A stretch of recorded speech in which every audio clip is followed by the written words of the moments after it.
Bismillahirrahmanirrahim. Assalamualaikum warahmatullahi wabarakatuh. Saya Nur Fitrianti, mahasiswa PPS PAUD UNM Angkatan 2019. Pada kesempatan ini, saya akan membahas materi tentang anak dan perkembangan teknologi. Pembuatan video ini untuk memenuhi tugas yang diberikan oleh Bapak Dr. Muhammad Akil Musi MPD pada mata kuliah Kebijakan dan Perlindungan Anak.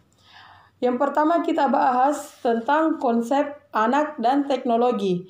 Anak adalah seseorang yang belum berusia 18 tahun, termasuk anak yang masih di dalam kandungan. Pernyataan ini terdapat dalam Undang-Undang Nomor 23 Tahun 2002 tentang Perlindungan Anak. Anak adalah karunia Tuhan yang Maha Esa yang senantiasa harus dijaga, dibina dengan baik dan penuh kasih sayang.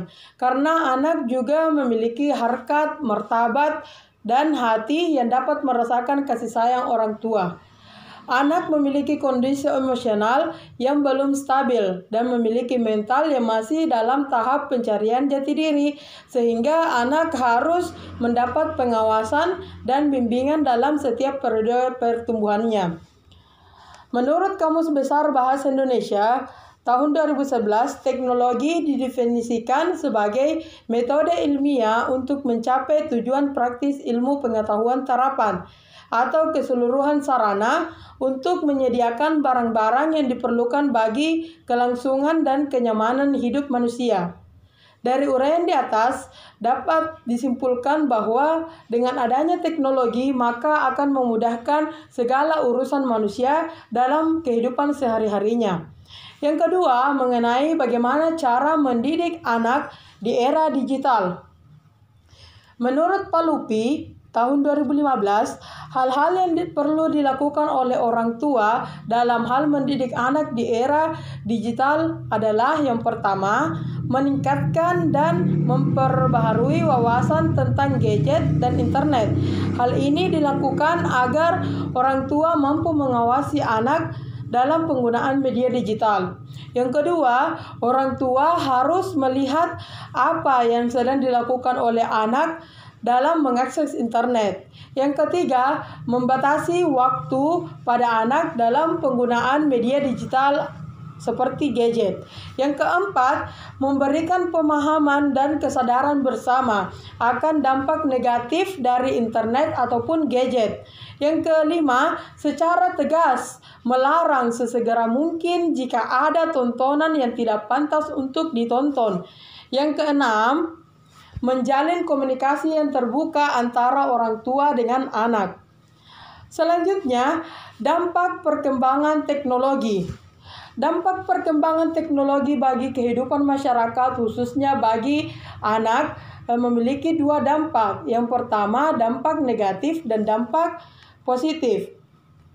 Di sini, menurut Hastuti, tahun 2012, beberapa dampak negatif dari perangkat digital seperti gadget untuk perkembangan anak adalah sebagai berikut. Yang pertama, anak akan sulit konsentrasi pada dunia nyata.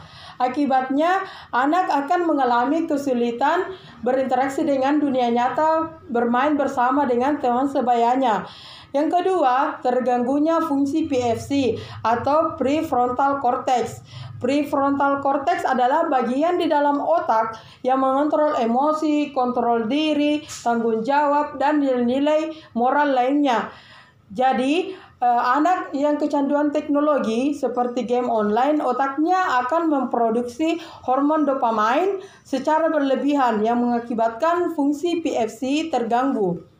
Yang ketiga, anak akan menjadi introvert.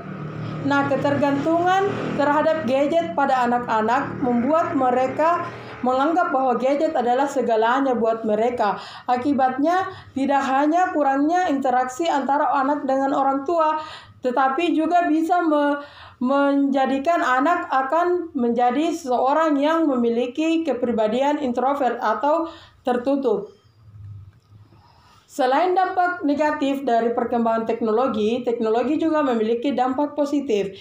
Menurut Husna tahun 2007, dampak positif dari teknologi digital seperti gadget yaitu sebagai berikut. Yang pertama, mempermudah komunikasi. Dalam hal ini, gadget dapat mempermudah komunikasi dengan orang-orang yang berada jauh pada kita. Yang kedua, menambah pengetahuan. Dalam hal ini, pengetahuan kita dengan mudah mengakses dan mencari informasi apa saja yang kita inginkan dan menikmatinya tanpa batas. Yang ketiga, menambah teman. Nah, dengan adanya banyaknya jejaring sosial yang bermunculan akhir-akhir ini akan memudahkan kita untuk menambah jaringan pertemanan kita. Yang keempat, munculnya metode-metode pembelajaran yang baru. Nah, dari pemaparan tadi kesimpulannya adalah perkembangan teknologi yang semakin pesat membawa kita ke era digital. Era digital merupakan suatu masa di mana sebagian besar masyarakat menggunakan sistem digital dalam kehidupan sehari-hari. Di era digital ini memudahkan masyarakat dalam mengakses informasi melalui berbagai macam cara dan dapat menikmatinya tanpa batas. Kemajuan dalam bidang teknologi ini tidak hanya dinikmati oleh orang dewasa saja, tetapi anak usia dini pun sudah dapat menikmatinya. Perangkat digital seperti gadget, televisi, komputer, laptop, dan perangkat digital lainnya sudah menjadi barang yang tidak asing lagi untuk anak. Adapun hal-hal yang dapat dilakukan oleh orang tua dalam mengasuh anak di era digital. Yang pertama, tambah pengetahuan orang tua terhadap digital. Jadi di sini orang tua dituntut untuk menambah pengetahuannya bagaimana cara mengaplikasikan perangkat digital yang semakin hari semakin berkembang. Yang kedua, mengarahkan penggunaan perangkat dan media digital dengan jelas. Yang ketiga, imbangi penggunaan media digital dengan interaksi dunia nyata. Yang keempat, pinjamkan anak perangkat digital sesuai dengan keperluannya. Yang kelima, pilihkan program atau aplikasi yang positif. Yang keenam, mendampingi dan meningkatkan interaksi. Yang ketujuh, gunakan perangkat digital secara bijaksana. Yang kedelapan, mengawasi anak ketika beraktivitas di dunia maya. Orang tua dapat melaksanakan peranannya mendidik dan mengawasi anak di era digital dengan cara menerapkan pola asuh yang tidak otoriter, atau dapat menerapkan pola asuh demokratis, karena menurut saya pola asuh demokratis itu tidak ada pemaksaan dalam penerapannya. Jadi anak-anak itu tidak menyukai pemaksaan sehingga harus tetap diawasi. Orang tua memiliki tanggung jawab yang sangat besar dalam hal mendidik, membimbing, dan membesarkan anaknya. Peran orang tua dalam mendidik, membimbing, serta membesarkan anaknya akan menentukan bagaimana kepribadian yang akan dimiliki oleh anaknya ke depannya. Baik buruknya karakter anak tergantung dari bagaimana cara orang tua mendidik anaknya. Sekian dari saya. Wabillahi taufik wal hidayah. Wassalamualaikum warahmatullahi wabarakatuh.